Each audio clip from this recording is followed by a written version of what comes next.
His arms were a cage of warmth and steel around me, his chin resting on my shoulder as we watched the city lights glitter like scattered diamonds below. The air on the penthouse terrace was cool, but I felt nothing but the searing heat of his body pressed against my back. You know, he murmured, his voice a low rumble against my ear, a sound that was becoming dangerously familiar. Eliza always said the view from up here made her feel like she could conquer the world. My blood ran cold, every muscle in my body went rigid. Eliza, my sister. He had no right to say her name, no right to speak of her as if he knew her, as if he hadn't been the last person to see her alive before her accident. I tried to pull away, but his grip tightened, a possessive anchor. Don't, he whispered, his lips brushing the shell of my ear, sending a traitorous shiver down my spine. Don't pretend you don't know why I brought you here. I have no idea what you're talking about, I lied, my voice tight. A soft, dark chuckle vibrated through his chest and into mine. Oh, Kala, he breathed, his tone a velvet threat. We have so much to talk about. Ring, ring, ring. I stared at the caller ID on the phone screen, my heart pounding a frantic rhythm against my ribs. Incoming call. Dashiell Crawford. This was my first time on a reality TV show, and of course I'd landed in the middle of a prank segment. The producers of Truth or Daredevil had given each guest a slip of paper, challenging us to call a celebrity friend and trick them into saying a specific phrase. My phrase was a social death sentence. Are you out of your mind? This wasn't just a prank, it was a career-ending landmine. What's got you so spooked, honey? Brielle Sutton, another actress on the show, sidled up to me, linking her arm through mine with a practiced, cloying sweetness. Need some help from your big sis? I politely disentangled my arm from her grasp. No, thanks, I've got it. The live comments on the monitor exploded. This new girl is so arrogant. Brielle is an A-lister, ugh. Probably thinks she's hot stuff because of her powerful backer. I heard she and Dashiell Crawford can't stand each other. This call is gonna be epic. I ignored the venomous chatter. 3 years of clawing my way through the Hollywood trenches had given me a thick skin. Taking a deep breath, I swiped to answer. Dash, I said, forcing a casual, breezy tone I didn't feel. To what do I owe the pleasure? Kala, his voice, a lazy, baritone drawl, purred through the speaker. What strange wind blew you my way? Well, I'm in a bit of a tight spot. I was hoping I could borrow some money. Borrow money? A hint of amusement laced his tone. Don't you have that billionaire boyfriend? What happened? Did he finally dump you? I fought the urge to roll my eyes. We're just friends, right? He scoffed. I still have the pictures of you two sneaking out of that hotel. Very friendly. I clutched the phone tighter. It was a misunderstanding. We were talking about work.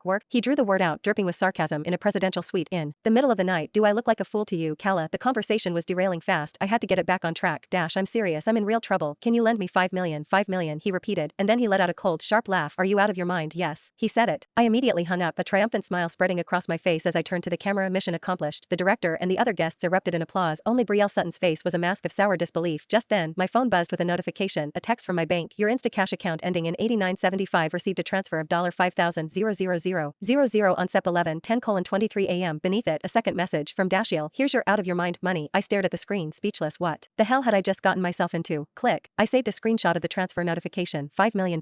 This could be useful leverage later. Kala, great job. You're up for the next challenge, the director said, beaming as he handed me a new slip of paper. I unfolded it, and a genuine laugh escaped my lips. Call the famous actor Jensen Adler and get him to say, peel me off and wear me. Oh, this was going to be fun. Jensen Adler was Hollywood's golden boy, the charming, gentle hero of every rom-com. He was famously unflappable, a master of polite evasion. Getting him to say something so suggestive would be a miracle. Scared, Brielle was back, hovering like a designer-clad vulture. I can make the call for you. Jensen and I are quite close, you know. Close, she wished. Last month, Brielle had tried to crash the set of Jensen's new film with a gaggle of paparazzi in tow, only to be turned away by security at the gate. The humiliation was still a hot topic in the gossip columns. She was clearly looking for payback. No need, I said, my smile not quite reaching my eyes. I'll handle it myself. I scrolled through my contacts to the number I'd gotten from my agent for emergencies only, a favor that had cost me a bottle of very expensive tequila. I took a breath and dialed Jensen's number. The line rang once, twice, then he picked up. Hello, his voice, smooth and warm like honey, flowed through the phone, even with a hint of sleepiness. It was devastatingly charming. The live chat went wild again. OMG, it's Jensen's voice. I'm melting. He sounds so dreamy. Wait, how does SHE have his personal number? I'm telling you, she sleeps her way to the top. I tuned out the noise and launched my attack. Jensen, hi. It's Kala. I need a huge favor. Kala, he said, his tone instantly more alert. Anything? What's wrong? I have a major fashion shoot next week, and I'm completely stuck for an outfit, and so, I know you have an incredible collection of vintage designer pieces. I was wondering if I could possibly borrow something. Silence on the other end, then a soft chuckle. Kala, you know I don't lend out my collection, please. I pitched my voice a little higher, a little more desperate. I'll buy you dinner, the best in town. Not necessary. Okay, fine, I said, sighing dramatically. If I can't have your clothes, then I guess you'll just have to peel yourself off for me to wear. The studio erupted in gasps and shocked laughter. Brielle covered her mouth, her eyes wide with fake scandal. My goodness, how shameless. But then, the unexpected happened. A low, amused laugh from Jensen's end. Peel me off and wear me, he repeated, his voice laced with a humor I hadn't anticipated. The entire studio went silent. I quickly ended the call, flashing a victorious peace sign at the camera. Before the director could even declare the challenge complete, my phone buzzed again. It was a text from Dashiell. He's not your type, followed by another. 8 p.m. tonight, the Orpheum Hotel, Suite 2088. Bring the script for Echoes of a Fall. I froze for a second, then a slow smile spread across my face. He wasn't just warning me off. He was giving me an opportunity. Section 03, the Orpheum Hotel, Suite 2088, was less a room and more a palace in the sky. I sat perched on the edge of a plush velvet sofa, watching Dashiell Crawford as he flipped through my copy of the Echoes of a Fall script. This role, he said, his long, elegant fingers tapping against the cover. His eyes, the color of dark whiskey, were intense. You want it? Yes, I nodded. It's the most important project of the year. The production company is Orion Pictures. Starlight Entertainment is the lead investor. He finished for me, his gaze never leaving mine, which means Genevieve Langley is signing the checks. A jolt went through me. I hadn't expected him to be so well informed. So that phone call on the show today, he leaned back, crossing one long leg over the other. Was that her idea? No, I said quickly. It was a task for the live show. He let out a soft, humorless laugh. And of all the people in your phone, you chose to call me.